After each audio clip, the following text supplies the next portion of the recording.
இன்னைக்கு குருத்தோலை உங்களுக்கு எல்லாருக்குமே கண்டிப்பாக தெரியும். ஒரு சின்ன வசனத்தை சொல்லிட்டு நான் போகிற சர்ச்சுக்கு லேட் ஆயிடுச்சு.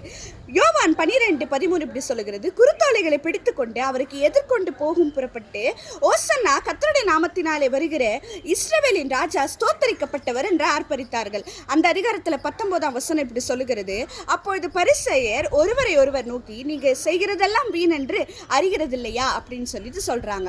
ஸோ இந்த சம்பவம் எல்லாருக்குமே தெரியும். ஆண்டவர் கழுத மேலே போகிறாரு, ஜனங்கள் எல்லாம் குருத்தோலைகளை வைத்து ஆண்டவரை வரவேற்கிறாங்க. இதெல்லாம் தேவையில்லாத வேலை தானே அப்படின்னு சொல்லி பரிசேயர் சொல்கிறாங்க. ஆனால் மக்களும் அதை கண்டிக்கல, ஆண்டவரும் அதை கண்டிக்கல. ஏன்னா ஆண்டவர் அந்த இடத்துல அது ஆசைப்பட்டதுனால தானங்க அவர் எதுவுமே அப்ஜெக்ட் பண்ணாமல் அதோடு கூட அவர் போனார்.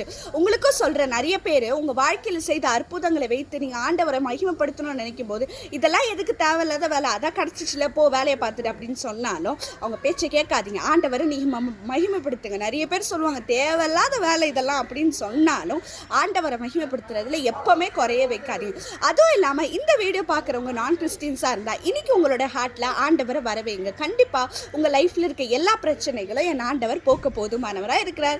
So have a happy Palm Sunday.